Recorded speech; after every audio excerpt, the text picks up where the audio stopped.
فلذلك مسألة أن أهل بعلوي أن جدهم فيه كلام أو ليس له ذكر، هذه شبهة باطلة. يعني أنا الآن لو أتيت بذكر لجدهم عبيد الله ابن أحمد المهاجر، لو أتيت بذكر له يقولون طيب هات ابنه أيضا وهات ابنه أيضا ويتسلسل هذا لا يمكن أن تطبقه على كل الأنساب، وهذا من الجهل. لأنك لو أردت أن تطبق هذا الأمر وتقول أن لابد أن يكون للإنسان مصدر لكل رجل من آبائه لأبطلنا كل الأنساب. كل الأنساب تبطل بهذا الجهل المركب. ولذلك القائل بأن جد البعلوي ليس له ذكر وعلى ذلك يبطل النسب فكلامه يدل على جهله بأصول وقواعد هذه العلم. Juga ada dari Ibrahim bin Mansur di Saudi, seorang pemalsu nasab yang mengaku keturunan Nabi. Jadi ada orang namanya Ibrahim bin Mansur, dia mengaku keturunan Nabi Muhammad, adanya di Mekah, dia mengarang kitab-kitab nasab, baik kitab kritik nasab maupun metodologi nasab. Dia juga membuat LSM, sebuah LSM kayak naat begitu di di Saudi yang mengatasnamakan Ashraf Hijaz. Nah, kemudian dia diketahui oleh ashraf-ashraf asli di Arab Saudi, dari keluarga Bani Qatadah, dari Al-Jammaz, dari Al-Abadilah, bahwa ini Ibrahim bin Mansur seorang pemalsu nasab. Dia mengaku bernasab kepada Al-Amir yang ada di Mekah. Padahal dia orang Yaman, keluarganya datang ke Mekah, kemudian mengaku keturunan Nabi. Dan hari ini sudah terbongkar, ini Ibrahim bin Mansur yang kemarin didatangi oleh Rumel Abbas, ini sudah terbongkar bahwa Ibrahim bin Mansur bukan keturunan Nabi. Pengakuannya itu tertolak oleh para nasabah yang ada di Saudi Arabia. Dia menolak tes DNA. Ibrahim bin Mansur ini penolak tes DNA yang begitu kuat. Kenapa? Karena Ibrahim bin Mansur keluarganya sudah tes DNA dan tes DNA-nya melenceng sama seperti Ba'alawi. Keluarga mereka berhaplogrupnya R. Kemudian setelah Ibrahim bin Mansur ini ketahuan keluarganya haplogrupnya adalah R, dengan mati-matian dia menolak tes DNA. Kemudian hari ini para kibin-kibin itu menjadikan ucapan Ibrahim bin Mansur sebagai hujah, karena Ibrahim bin Mansur pernah mengomentari tentang polemik nasab yang ada di Indonesia ini. Dia mengatakan bahwa orang yang membatalkan nasab Ba'alawi adalah jahil murakkab katanya. Padahal dialah orang yang mengaku nasab, kemudian Nabi, mengaku nasab Nabi, kemudian terbongkar nasab palsunya. Nah, ada lagi Ba'alawi yang mengaku nasab Nabi juga terbongkar kepalsuannya. Antara yang palsu dan yang palsu ini, Bang Charlie Al-Jailani kemudian saling menguatkan. Nah, itu yang terjadi dengan Ibrahim bin Mansur. Maka sangat memalukan kalau kibin-kibin yang kurang literasi itu masih menjadikan Ibrahim bin Mansur sebagai sebuah hujjah untuk membuat nasab mereka seakan-akan diakui oleh ulama nasab dunia. Ibrahim bin Mansur ini bukan ulama nasab dunia, dia ulama yang mengaku nasab Nabi. Dengan pengakuan itu kemudian untuk memperkuat klaim nasabnya, dia sama seperti Ba'alawi menulis kitab-kitab nasab untuk memperkuat nasabnya dia itu. Iya, tapi karena sudah terbongkar hari ini nasabnya Ibrahim bin Mansur, dia nggak berani keluar itu di Saudi Arabia. Dan yang mengakui sekarang adalah Ba'alawi. Ba'alawi mengakui nasabnya Ibrahim bin Mansur, seorang penyusup nasab ini. Kemudian sebaliknya Ibrahim bin Mansur juga mengakui nasabnya Ba'alawi. Jadi saling menguatkan. Kemudian ada di Madinah juga itu penyusup nasab yang mengaku-ngaku nasabnya Nabi Muhammad yang bernama Anas Al-Qutbi. Di Madinah ada orang India datang, keluarga besar Ibrahim Al-Qutbi dulu ulama besar. Salah satu nasab silsilah sanad saya itu kepada Al-Qutbi ini dari guru saya Tubagus Hasuri Tahib yang belajar 9 tahun di Makkah Al-Mukarramah. Guru-gurunya diantaranya adalah dari keluarga Al-Qutbi. Nah, Ibrahim Al-Qutbi, orang yang pertama pindah dari India ini, tidak mengaku sebagai keturunan Nabi. Tapi kemudian salah seorang cucunya bernama Anas Al-Qutbi itu mengaku sebagai keturunan Nabi. Dia membuat sebuah kitab, namanya Kitab Al-Usul fi Dzurriyyatil Bid'ah Ar-Rasul.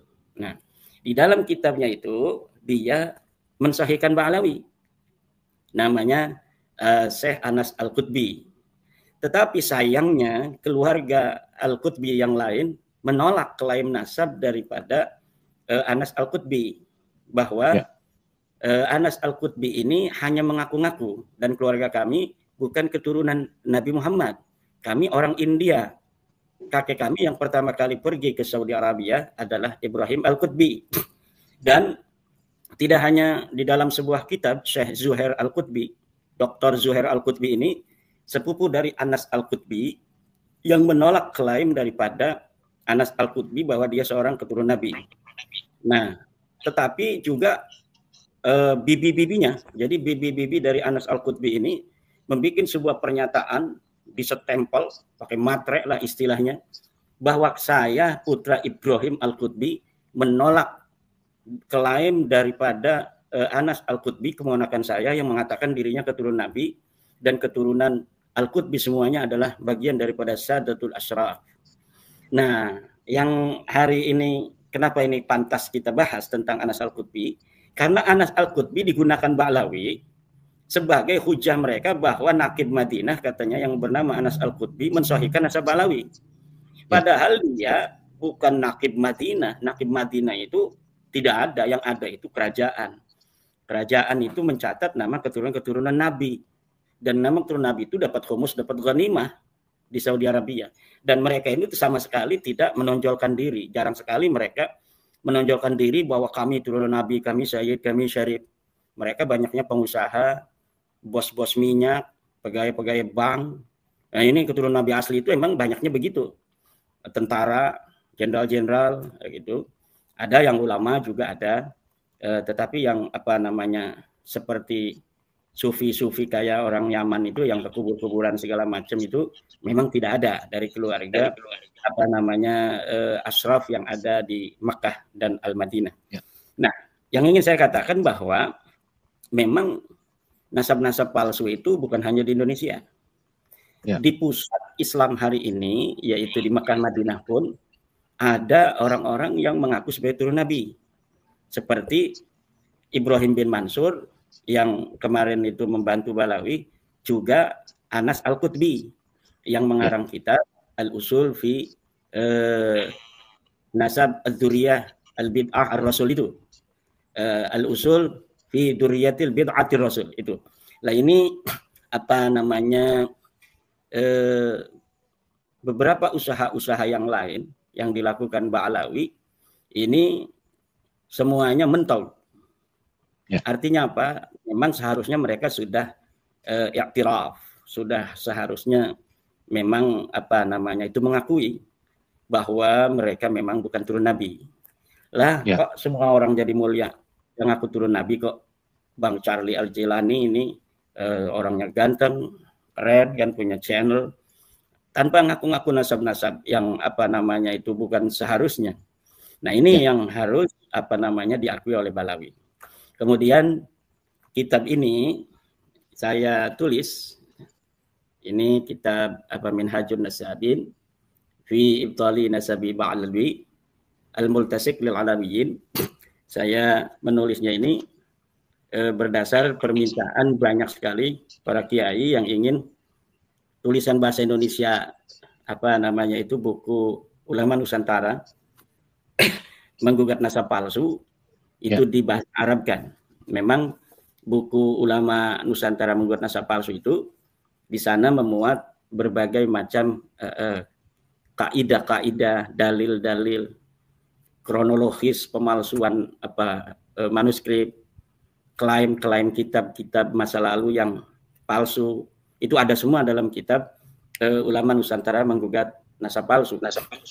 Tetapi para kiai-kiai kita kan banyaknya inginnya membaca buku dalam bahasa Arab seperti ini. Bahasa Arab, ya. Maka saya persiapkan buku Minhajun Nasabin fi Ibtali Nasabi Ba'lawi Al-Multasik lil Alawiyin ini. Di dalam buku ini banyak dalil-dalil kronologi falasi dari Ba'lawi yang saya cantumkan di dalam kitab atau buku Ulama Nusantara menggugat nasab palsu itu. Saya cantumkan pula dalam kitab ini. Jadi memang kalau kita membaca kitab ini lebih komprehensif dan lebih sistematis daripada kitab-kitab saya dalam bahasa Arab sebelumnya yang membahas nasab alawi. Karena sebelum kitab Minhajun Nasabin ini, saya sudah menulis beberapa kitab dalam bahasa Arab tentang nasab alawi. Di antaranya kitab Al-Mawahib Al-Laduniyah. Kemudian kitab I'anatul Akhyar fi Jawabi Syekh Abdullah Mukhtar. Ada seorang kibin dari Sukabumi, Syekh Abdullah Mukhtar, yang membuat sebuah kitab, kemudian saya jawab kitabnya tersebut dalam kitab I'anatul Akhyar. Kemudian ada kitab saya pula yang berjudul Al-Ma'arif Ar-Rabbaniyah. Al-Ma'arif Ar-Rabbaniyah ini adalah kitab yang saya tulis dalam bahasa Arab untuk menjawab Kiai Qurtubi dari Lebak. Itu. Kemudian ada kitab Kasful Fadhiha Al-Ilmiyah li Nasabi wa Tarikhi Ba'alwi. Al-Intiha fi Inqita'i Nasabi Ba'alwi. Yaitu kitab tentang membuka skandal ilmiah kaum Ba'alwi daripada sejarahnya dan nasabnya sebagai sebuah finalisasi dari keterputusan nasab Ba'alwi. Dan kemudian ada lagi kitab yang khusus membicarakan tentang keluarga Nabi dan keturunannya, yaitu Al-Bayanu Dzahabi fima yata'allaqu bi dzurriyyatin Nabi. Itu kitab-kitab saya dalam nasab yang berbahasa Arab. Nah, ini yang terakhir hari ini. Sementara ini adalah kitab Minhajun Nasabin fi Ibtali Nasabi Ba'alwi Al-Multasik bil Alawiyyi.